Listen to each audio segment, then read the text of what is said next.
advisory in effect from 10 p.m. this evening to 11 a.m. Mountain Standard Time Monday. What?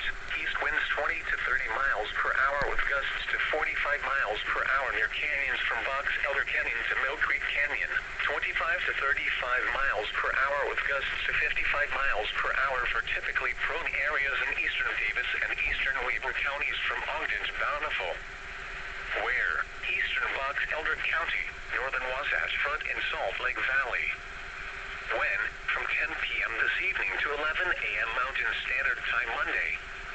Impacts. Gusty winds could blow around unsecured objects including decorations, garbage cans, and lawn furniture. A few power outages are possible.